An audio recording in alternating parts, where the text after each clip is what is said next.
I stand frozen in the Nicollet Regency Hotel ballroom, my fingers trembling against the scratchy lace of my JCPenney dress.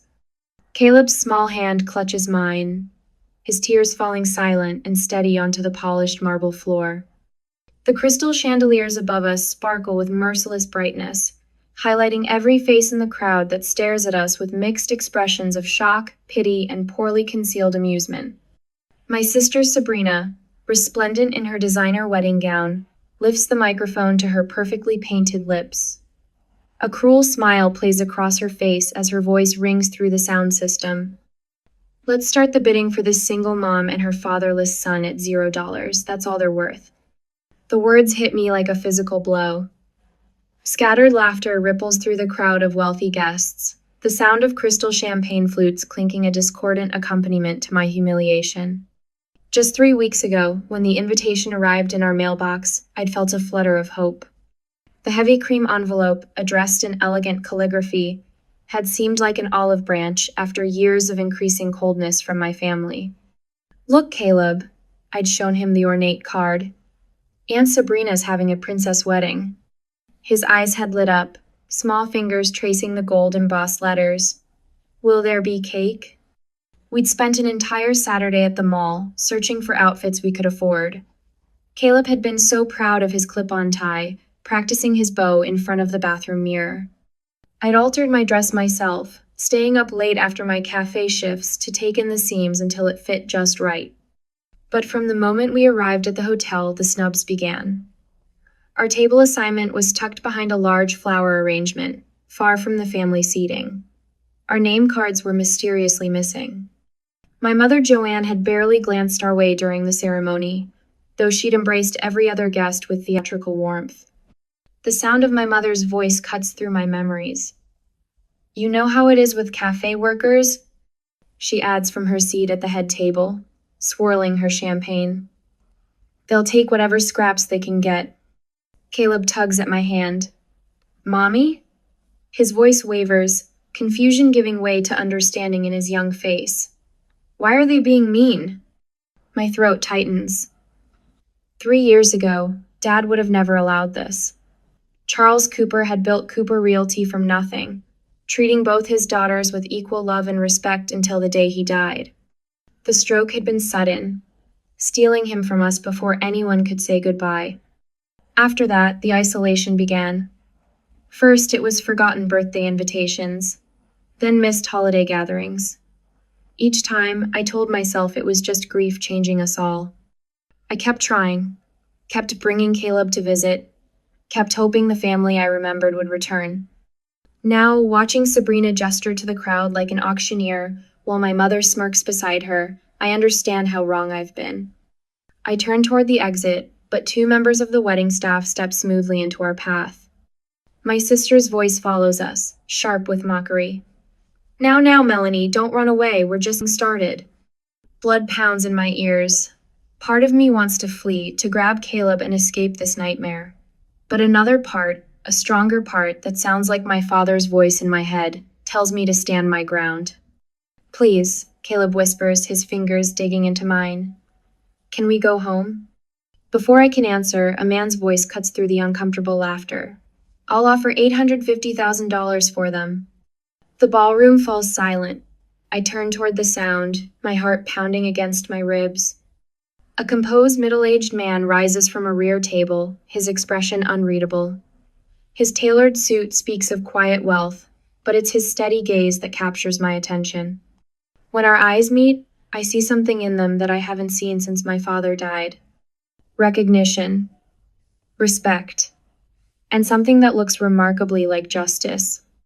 The microphone slips from Sabrina's manicured fingers, landing with a screech of feedback that echoes through the stunned silence. The man in the tailored suit steps forward, each footfall echoing through the stunned ballroom. His presence commands attention without demanding it, reminding me of how Dad used to own a room. Franklin Pierce. His voice carries the weight of authority. Charles Cooper's private attorney. Sabrina's smile flickers like a faulty light bulb. This is hardly the time for business matters. She waves her hand as if shooing away an annoying fly. We're celebrating my wedding. On the contrary, Franklin withdraws a leather portfolio from his briefcase. This is exactly the right time, Miss Cooper. Or should I say, Mrs. Whitaker. Mother's fingers whiten around her champagne glass. The crystal stem trembles slightly, sending ripples through the golden liquid. Behind her, Daniel Whitaker shifts his weight from one Italian leather shoe to the other, his eyes darting between his new wife and his mother-in-law.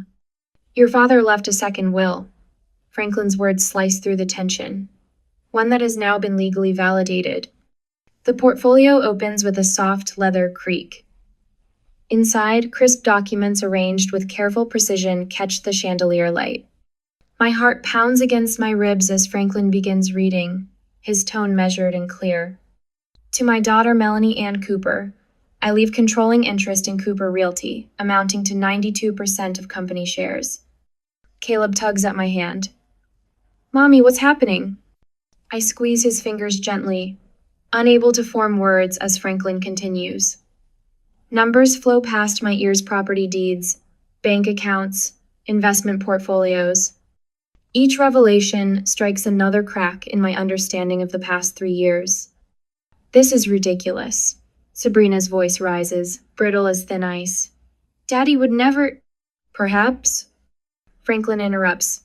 You'd like me to detail the financial discrepancies I've uncovered, starting with the unauthorized transfers from company accounts during your father's final months? Mother sinks into her chair, her perfectly coiffed hair wilting slightly. The facade she's maintained since Dad's death crumbles around the edges. 3 years. Franklin's steady gaze sweeps the room. I've watched and documented everything. The systematic exclusion of Melanie from business decisions, the manipulation of company records, the deliberate campaign to isolate her from family events. Each word illuminates memories in stark new light. The missed birthday invitations, the lost Christmas card, the family dinner cancellations. What I'd attributed to grief had been calculated cruelty. This is my wedding, Sabrina's voice cracks like a whip. But the power behind it dissolves as Daniel's parents rise from their table, faces tight with disapproval. Other guests follow. A slow exodus of rustling silk and murmured excuses. Son. Mr. Whitaker's hand closes firmly on Daniel's shoulder. A word. They move away, heads bent in intense discussion. The wedding band trails off mid-song, leaving an awkward silence broken only by the soft clink of abandoned champagne glasses. My mother stares at her hands, diamond rings glittering accusingly. You don't understand, she whispers. After Charles died, we had to protect the company. By stealing from your own daughter? The words surprise me, rising calm and clear from some deep well of strength. By teaching my son that his family sees him as worthless? Franklin approaches, another portfolio tucked under his arm. This one is older, the leather softened by years of handling. Your father wanted you to have this when the time was right. The weight of it settles in my hands like a promise fulfilled. Caleb leans against my side, his small shoulders straighter now, sensing the shift in power. Mrs. Cooper. Franklin's voice gentles. Perhaps we should continue this discussion in a more private setting? I look around the ballroom, at the scattered guests and wilting flower arrangements, at my sister's crumpled face and my mother's bowed head. At the cream-colored wedding cake, its perfectly sculpted layers are now as artificial as the family harmony they'd pretended to maintain. No. I tuck Dad's portfolio under my arm. I think everything that needs to be said has been said. Come on, Caleb. We walk toward the exit, our footsteps steady on the marble floor. Franklin follows a respectful distance behind, his presence like a shield at our backs. In the golden light of the chandeliers, I feel Dad's presence. Not in grief or loss, but in the quiet strength he always believed I possessed. Looking down at Caleb, I see the same resilience in his straight spine and lifted chin. The heavy ballroom doors swing shut behind us with a soft, final click. It's nearly 3 a.m. when I get home from the wedding and find myself deep in conversation with Franklin. The numbers on my microwave clock blur through unshed tears. 2:47 a.m.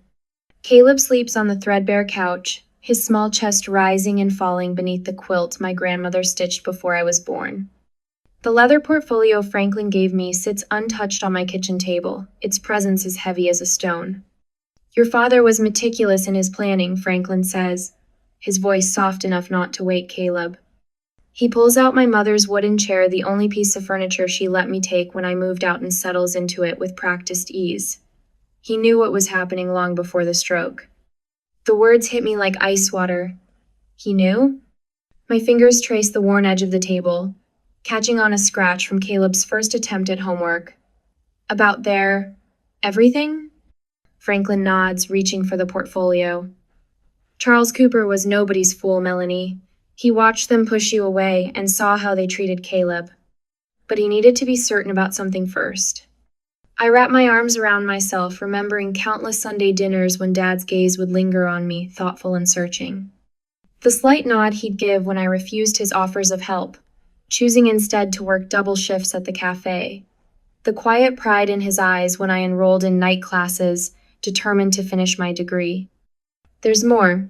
Franklin pulls out a small USB drive, holding it like it contains salvation itself. He left this for you, said you'd know when it was time to watch it. My laptop whirs to life, its fan competing with Caleb's soft breathing. The screen fills with my father's face, healthy, vital, his blue eyes bright with purpose. My hand flies to my mouth, stifling a sob. Hello, sweetheart. His voice, strong and clear, reaches across time. If you're watching this, then Franklin has determined you're ready. And more importantly, you've proven yourself ready. The familiar crinkles appear around his eyes as he leans closer to the camera. I know these past years haven't been easy. Watching you struggle while having the means to help it nearly broke me. But I needed to see not just that you could survive, Melanie. I needed to know you could lead. He shuffles some papers, and I recognize the leather portfolio on his desk. What I'm about to tell you will change everything. The documents Franklin has given you transfer 92% ownership of Cooper Realty into your name, effective immediately. Along with that comes control of multiple properties, investment accounts, and the family foundation. My head spins. The numbers he quotes blur together, but their magnitude is clear. Millions. More than I could earn in several lifetimes of cafe shifts. There's a separate trust for Caleb's education and future. No one can touch it, not even you. And my personal collection, the art, the memorabiliance, all yours. You always understood their value beyond the price tags. A tear splashes onto my keyboard. I remember Sunday afternoons in his study, listening to him tell stories about each piece he'd collected. The history, the connections, the legacy they represented. You're not alone in this, sweetheart. Franklin will guide you. The senior executives, the ones who've stayed true to our vision, they're ready to support you. And there are others, old friends, who've kept their distance because of Joanne's influence. They'll come forward now. He pauses, removing his glasses to wipe them with his handkerchief. A gesture so familiar it makes my chest ache. One last thing. He looks directly into the camera, and I feel the full weight of his gaze. Daniel's mother, Margaret Whitaker, has been gathering information about Sabrina's pre-wedding manipulations. She'll reach out soon. Listen to what she has to say, but remember, this isn't about revenge, it's about restoration. The video ends, freezing on my father's face. In the silence that follows, I hear Caleb stir on the couch. His voice, cloudy with sleep, drifts over. Mommy, are you crying? I cross the room and kneel beside him, brushing back his tousled hair. 3 years of doubt and struggle crash over me, but beneath them rises something stronger: determination. My father's faith in me, his careful planning, his silent protection all this time. I won't waste it. Happy tears, baby, I whisper, tucking the quilt around his shoulders. We're going to be okay now. He smiles sleepily, already drifting back to dreams. Over his head, through my small apartment window, I watch the first hints of dawn color the Minneapolis sky. The same sky my father saw every morning from his office on the 20th floor of Cooper Tower. Tomorrow, I'll see it too. Franklin clears his throat softly. When I turn, he's holding out a business card with a phone number written in my father's distinctive hand.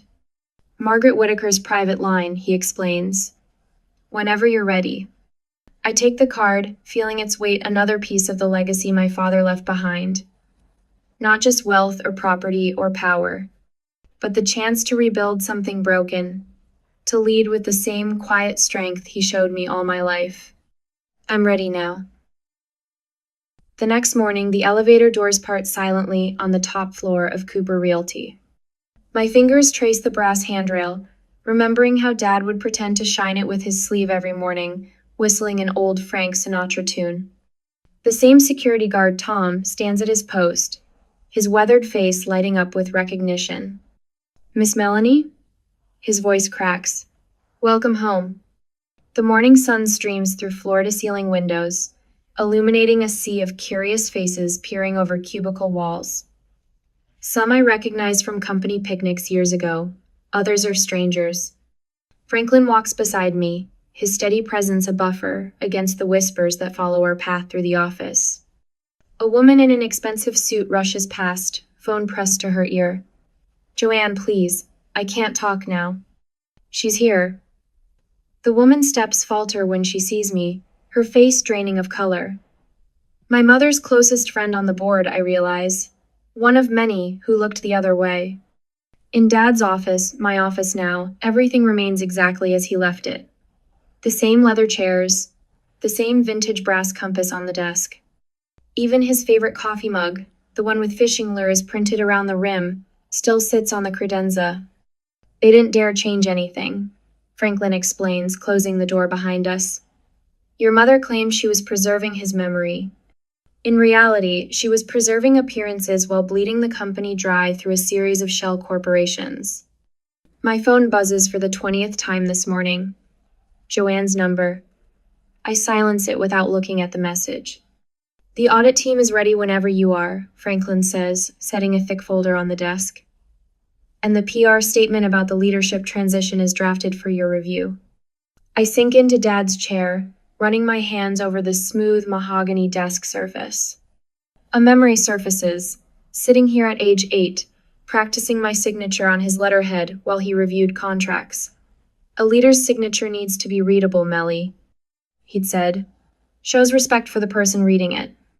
The leather squeaks as I lean forward, picking up his old Mont Blanc pen. First, show me everything they tried to hide. Every account, every shell company, every fraudulent transaction. Then we'll talk about moving forward. 3 hours later, my head spins with numbers and legal terms. But one thing becomes crystal clear: the systematic way Joanne and Sabrina worked to dismantle Dad's legacy while maintaining a pristine public image. They even tried to sell the affordable housing division, Franklin says, pointing to a buried clause in a contract. Your father's pride and joy. Not anymore. I initial the last page of the audit authorization. Call the team, full forensic audit, starting today. And freeze all non-essential expenses until we have a complete picture. A knock at the door interrupts us. Linda from HR steps in, wringing her hands. Miss Cooper, I'm so sorry to bother you, but there's a situation in the lobby. Your sister.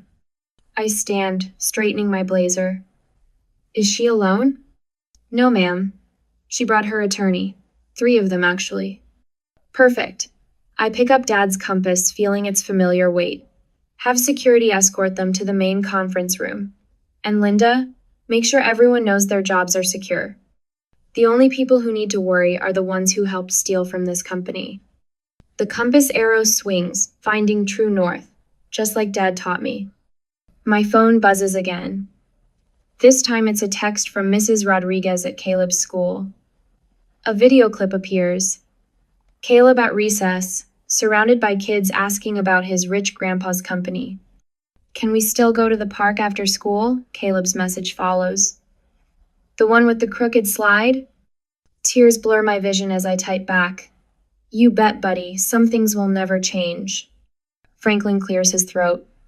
The press is gathering downstairs. They'll want a statement. I slip the compass into my pocket, feeling its solid presence against my hip. Then let's give them one.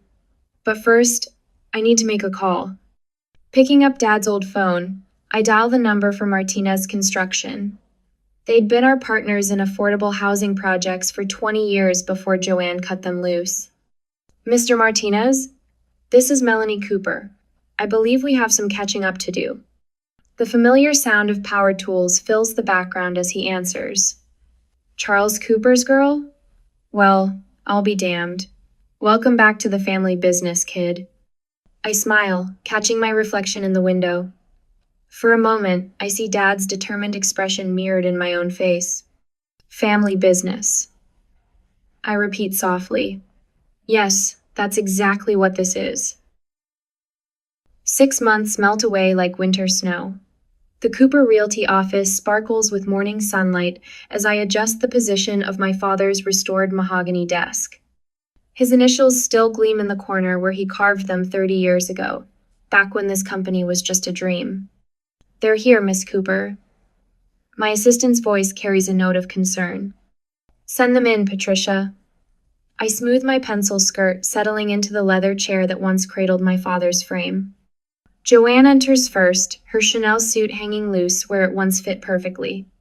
Sabrina follows, her wedding ring conspicuously absent. The diamonds in her ears are gone too probably sold to cover legal fees. Franklin closes the door behind them, taking his position by the window. Please sit. I gesture to the visitor chairs, simple wooden seats my father kept to remind himself of humility. Melanie, darling. Joanne's voice wavers with practiced emotion. We've missed you so much. Have you? The words slip out soft as silk. I wondered about that during Caleb's last birthdays. Sabrina shifts, her manicure chipped and growing out. We were confused back then. Daddy kept so many secrets. Charles Cooper kept records. Franklin's voice cuts through her excuse. Meticulous ones. I open the leather portfolio, extracting copies of documents they thought were destroyed. Bank transfers. Stock distributions. Private investigators' reports on my cafe job, my apartment, and my son's school. The day before his stroke, I say, laying out each paper with precision, Dad altered his morning routine. Instead of his usual coffee shop, he visited Lakeside Cafe. Joanne's fingers clutch her purse. What are you implying? He saw me carrying trays, Mom. Managing inventory. Handling customer complaints with grace. My voice stays level, though my heart pounds. He watched me build something from nothing, just like he did. You have no idea what it was like being married to your father. Joanne stands, her composure cracking. The constant lessons, the tests, the expectations. You always were his favorite. Sabrina spits, color flooding her cheeks. Perfect Melanie, so much like Daddy. This isn't about favorites. The quiet strength in my voice surprises even me. It's about choices. Every time you excluded Caleb from family events, every time you whispered about his father at holiday gatherings, every time you chose cruelty over kindness. Silence fills the office like smoke. Outside my window, Minneapolis continues its morning bustle, unaware of the decades of pain unraveling in this room. What do you want? Joanne sinks back into her chair. Money, public apology, our humiliation. I want therapy. I pull out another document. Family counseling twice monthly. Regular visits with Caleb supervised at first. He deserves to know his family, even the imperfect parts. Sabrina blinks. You'd still let us see him after everything? This isn't about punishment. Dad's words flow through me now. It's about healing, but there are conditions. I outline the terms: financial support contingent on genuine effort in therapy, transparent accounting, no positions at Cooper Realty, but potential for future involvement if trust rebuilds. Each point lands like a stone in still water, rippling through the space between us. Why? Joanne whispers. Why offer us anything? My fingers trace Dad's initials in the desk. Because 30 years ago, a banker laughed at Charles Cooper's loan application, called him worthless. I meet their eyes. He proved that man wrong not through revenge, but by building something meaningful. That's the legacy I choose to continue. Franklin clears his throat, pride gleaming in his eyes. I see now why Dad trusted him with this moment. You have 24 hours to consider the terms. I stand, signaling the end of our meeting. Choose wisely. They rise, unsteady as newborn fawns. At the door, Sabrina pauses. For a moment, I glimpse the sister who once shared my sidewalk chalk and ice cream cones. The wedding, she says. I shouldn't have. I know. The words come easier than expected. That's why we're here. After they leave, Franklin approaches my desk. Charles would be proud. Would he? I sink back into the chair, suddenly exhausted. Sometimes I wonder if I'm being naive. He didn't build this company on naivety, Franklin says. He built it on second chances and boundaries. He taps the leather portfolio, just like you're doing now. Through the window, I watch Joanne and Sabrina cross the parking lot, smaller somehow in the morning light. The choice lies before them now: pride or healing, isolation or family. A moment later, my phone buzzes. A text from Caleb's teacher about the upcoming science fair. Real life continues, even on days that reshape everything. I smile, remembering Dad's favorite saying, business is simple. Build something worthwhile, treat people right, and always leave room for grace. Today, in this sun-filled office, I finally understood what he meant. The winter came and snowflakes danced past the towering windows of the Cooper Realty lobby, now transformed into a wonderland of twinkling lights and evergreen garlands. Children's laughter echoes through the space as Caleb leads a group of kids toward the massive Christmas tree, their small hands clutching carefully wrapped presents. This one's for Tommy, he announces, consulting the tag with serious concentration. A boy about his age steps forward, dark eyes wide with disbelief as Caleb places the gift in his arms. My throat tightens as I watch my son work his way through the gift distribution. 3 years ago, he was the only child at family gatherings, isolated by wealth and status. Now he moves among these children of single parents with natural ease, his smile bright and genuine. He has your heart. Franklin appears beside me, his voice soft, and Charles's spirit of service. Across the lobby, Joanne stands near the refreshment table, her designer outfit replaced by a simple sweater and slacks. She pours hot chocolate with careful attention, learning the names of each parent who approaches. The sharp edges of her personality have softened during months of therapy, though glimpses of the old brittleness sometimes surface when she's tired. Sabrina arrives late, snow dusting her shoulders. She hesitates in the doorway until Caleb sees her. Aunt Sabrina, he waves, unleashing a smile that still holds the pure forgiveness of childhood. Come help us with the presents. Something flickers across her face, pain, regret, hope, before she moves to join him. Their interaction is tentative but real, no longer performed for social media cameras or family appearances' sake. A small commotion draws my attention to the Christmas tree. Caleb kneels beside an open storage box, photograph in hand. Other children cluster around him, curious. Mom? His voice carries across the lobby. I found a picture. Is this Grandpa? The room stills. Parents pause in their conversations. Joanne's hand trembles slightly as she sets down the hot chocolate pitcher. Sabrina's shoulders tense. I cross to where Caleb kneels. The photograph shows Dad in his element.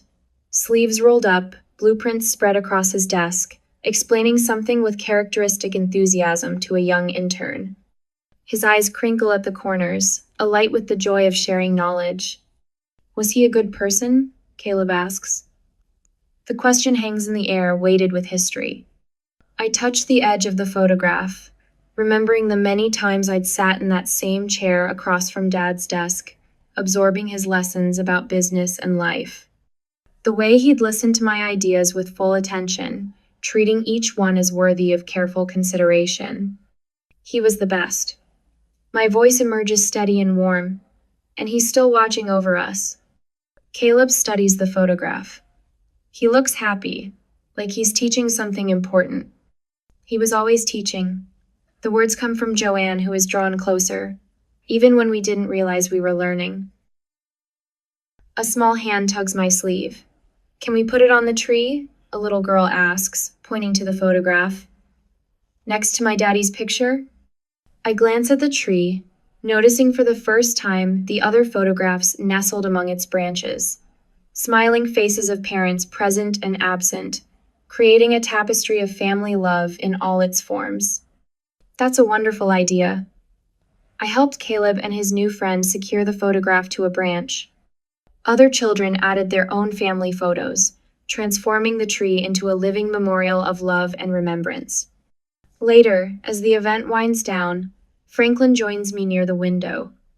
Outside, the snow continues its gentle descent, softening the city's hard edges. "Charles would be proud of all of you," he says quietly. The Foundation's work with single-parent families, Cooper Realty's affordable housing initiatives. You've taken his vision beyond anything he imagined. I watch Caleb help a younger child zip up his coat, Sabrina holding the door as parents and children begin to depart. Joanne moves among them, exchanging genuine hugs and promises to meet for coffee. "We're learning," I say. All of us. After the last guest leaves, I make my way to my office. Dad's leather portfolio lies open on the desk where I left it this morning, his familiar handwriting visible on the margins of old projects. In the window's reflection, I catch a glimpse of my profile. The same determined jaw, the same steady gaze he carried. The snow falls steadier now, wrapping the city in quiet possibility. I touch the portfolio's worn leather, feeling the years of wisdom pressed into its pages. "Thank you, Dad," I whisper. "I understand now." The legacy he left wasn't just in property deeds and bank accounts. It lives in Caleb's instinct to help others, in Joanne's careful steps toward redemption, in Sabrina's growing ability to see beyond herself. It lives in every family we help through the Foundation, every affordable home we build, every moment we choose connection over division. Standing here in the quiet, watching the snow transform the world, I finally understand what Dad knew all along, that true wealth isn't measured in dollars, but in the lives we touch and the love we leave behind.